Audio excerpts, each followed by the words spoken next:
Friends, स्वागत है आपका हमारे चैनल डीप स्टडी पॉइंट में एक बार फिर।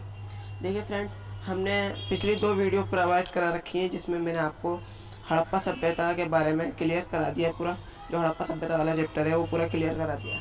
अब ये हमारा नेक्स्ट चैप्टर है राजा, किसान और नगर। ये हमारा सेकेंड चैप्टर है फर्स्ट बुक का। तो देखिए, अब हम इसे पढ़ेंगे और इससे हम डीपली स्टडी करेंगे। देखिए, हमारा फर्स्ट पॉइंट है हड़प्पा सभ्यता के पतन के बाद वैदिक सभ्यता आई। जो वैदिक सभ्यता थी वो हड़प्पा सभ्यता के बाद, इसीलिए हड़प्पा सभ्यता के बाद इस चैप्टर को रखा गया है। देखिए, वैदिक सभ्यता आर्यों के द्वारा बनाई गई सभ्यता थी। यस, जो वैदिक सभ्यता थी वो आर्य समाज था एक, उसके द्वारा वो सभ्यता बनाई गई थी। हमारा नेक्स्ट पॉइंट है वैदिक सभ्यता एक ग्रामीण सभ्यता थी जो कि 1500 ईसा पूर्व से 600 ईसा पूर्व तक चली। वैदिक काल में ही चारों वेदों की रचना हुई। वैदिक सभ्यता के बाद महाजनपद काल आया। इस समय नए नगरों का विकास हुआ। देखिए, वैदिक सभ्यता जो थी वो एक ग्रामीण सभ्यता थी, मतलब वो एक तरीके से बहुत अलग टाइप के लोग थे, और जो 1500 ईसा पूर्व से 600 ईसा पूर्व के बीच में रही। इतना समय काल था, 1500 से स्टार्ट हुई और 600 ईसा पूर्व तक उसका पतन होना स्टार्ट हो गया।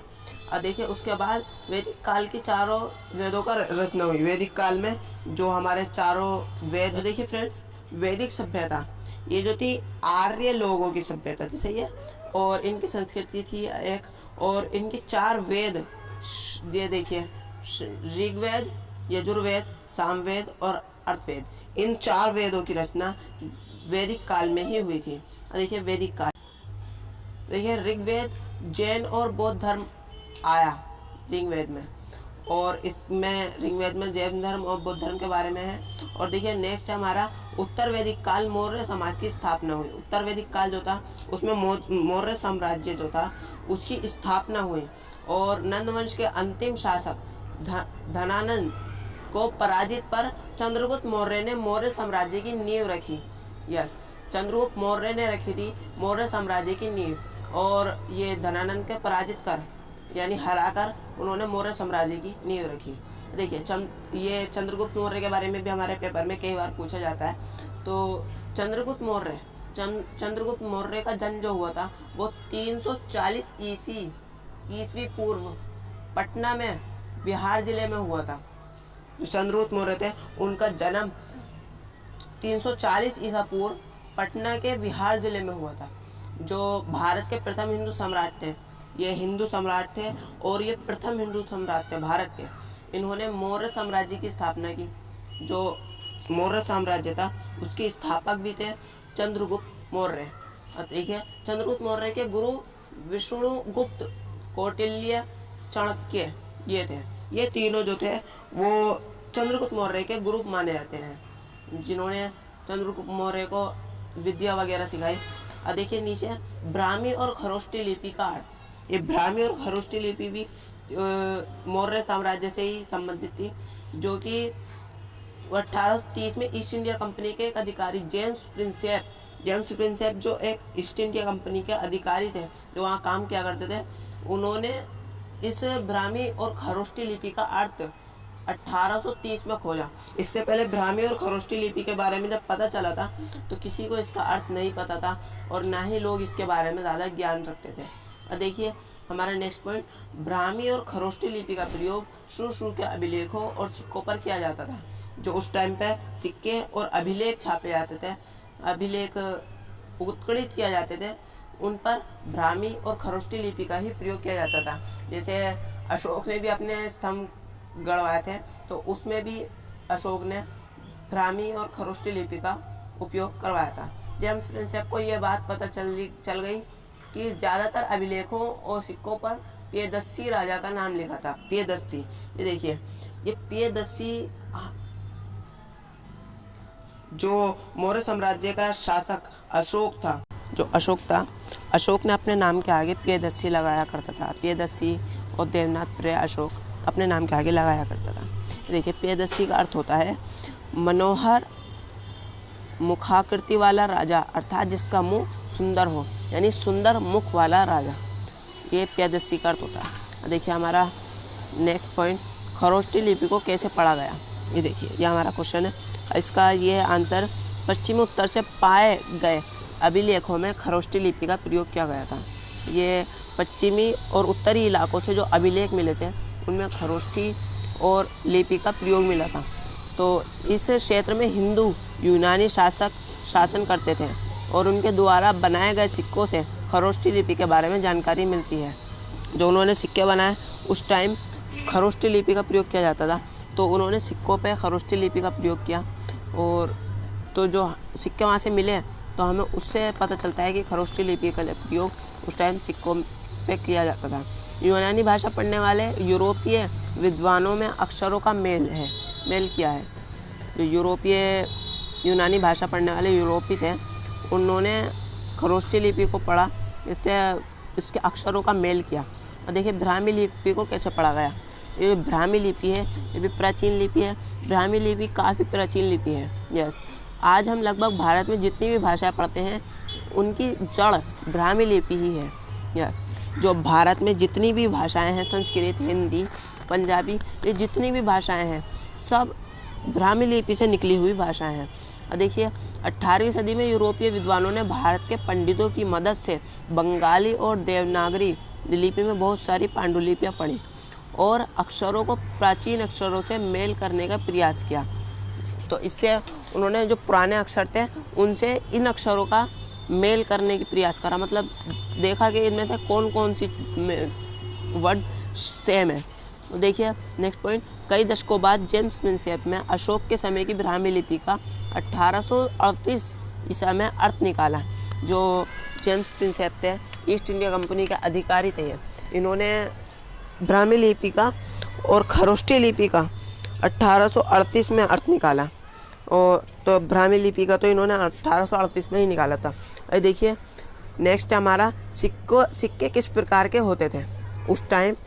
जब चंद्रगुप्त मौर्य का टाइम था तो उस टाइम सिक्के किस प्रकार के होते थे। व्यापार करने के लिए सिक्कों का प्रयोग किया जाता था। ये जो सिक्के थे उनका प्रयोग व्यापार करने के लिए किया जाता था। और उसके बाद चांदी और तांबे के आहत सिक्के 6वीं शताब्दी ईसा पूर्व सबसे पहले प्रयोग किए गए। यानी सबसे पहले जो चांदी के सिक्कों का प्रयोग किया गया था वो 6वीं शताब्दी ईसा पूर्व में किया गया था। इससे पहले कभी चांदी के सिक्कों का प्रयोग नहीं किया गया था। देखिए नेक्स्ट पॉइंट, जिस समय खुदाई की जा रही थी तब ये सिक्के प्राप्त हुए। खुदाई में ये सिक्के हमें मिले जिससे हमें पता चला कि उस टाइम ये सिक्के प्रयोग किए जाते होंगे। इन सिक्कों को राजा ने जारी किया था। यस, ऐसा भी हो सकता है कि कुछ अमीर व्यापारियों ने सिक्कों को जारी किया हो। हाँ, ऐसा भी हो सकता है कि उस टाइम कुछ अमीर व्यापारी बहुत ज़्यादा अमीर हो तो उन्होंने अपने सिक्के चलाने के लिए सिक्कों को चलाया हो, जारी किया हो। शासकों के नाम और चित्र के साथ सबसे पहले सिक्के हिंदू यूनानी शासकों ने जारी किए थे। जो हिंदुस्तान में रहने वाले यूनानी शासक थे उन्होंने जारी किए थे सबसे पहले सिक्के, जो जिन पर राजाओं का, शासकों का नाम लिखा होता था वो सिक्के।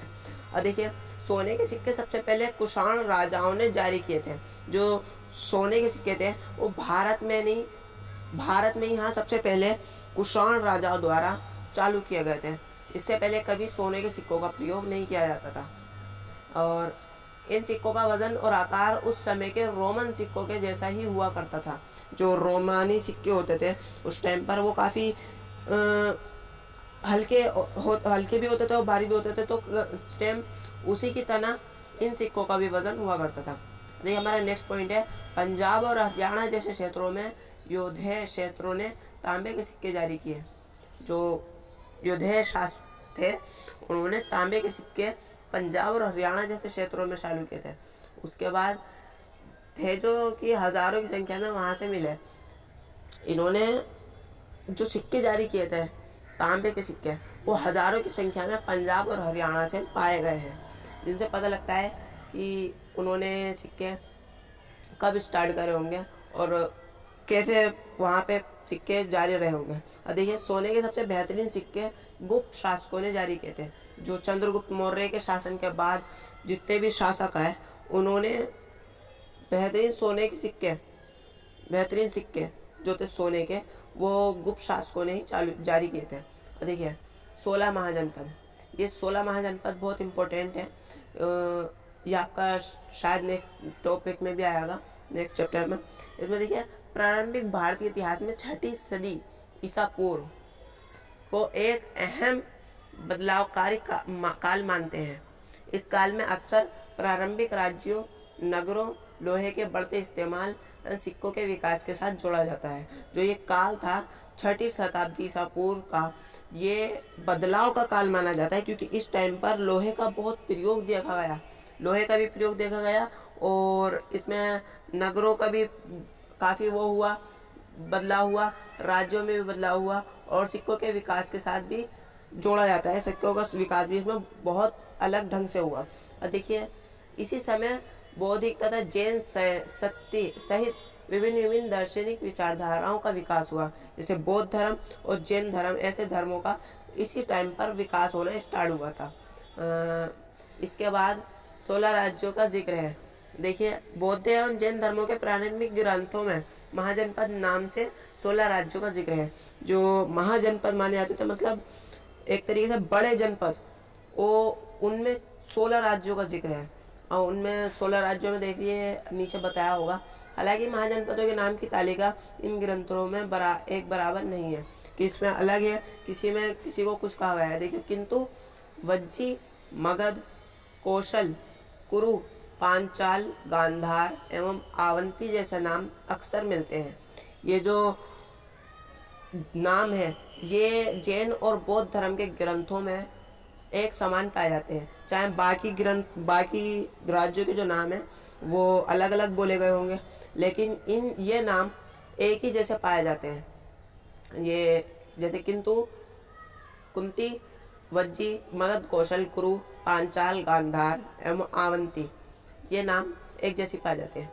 इससे स्पष्ट होता है कि उक्त महाजनपद सबसे अहम महाजनपदों में गिने जाते होंगे। ये जो महाजनपद हैं जिनके नाम इनमें मिले हैं, ये सबसे महत्वपूर्ण महाजनपदों में पाए जाते होंगे उस टाइम, ये हमें पता चलता है। देखिए नेक्स्ट पॉइंट हमारा, अधिकांश महाजनपदों पर राजा का शासन था। यानी जो महाजनपद हुआ करते थे उन पर राजाओं का शासन होता था, बाकियों पर सरदारों का होता था, और जैसे छोटे मोटे राजा होते थे उनका होता था, लेकिन जो अधिकांश महाजनपद थे उन पर राजाओं का शासन होता था। गण और संघ के राज नाम के राज्यों में लोगों का समूह शासन करता था। जैसे कि लोगों का समूह सरदार बना के अलग अलग इलाकों के और फिर शासन करें, ये होता था। देखिए हर महाजनपद की राजधानी होती थी, जैसे किले से घेरा जाता था। ये जो हर महाजनपद, कोई सा भी महाजनपद हो, सबकी एक राजधानी होती थी, उसे किलाबंद किया जाता था, किले से घेर दिया जाता था, ताकि कोई बाहर से उस पर हमला ना करे आसानी से, और कोई एकदम उसके ऊपर आक्रमण ना कर सके, क्योंकि राज्य की जो मेन पॉइंट होता है वो वहाँ की राजधानी होती है, और राजधानी से ही राज्य सलामत रहता है। देखिए किलेबंद राजधानियों के रख रखाव और प्रारंभिक सेनाओं और नौकरशाही के लिए अधिक धन की ज़रूरत थी।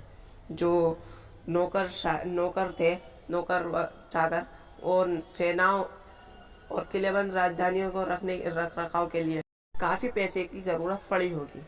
तो आज के लिए बस इतना ही। उम्मीद है आपको हमारी वीडियो अच्छी लगी होगी।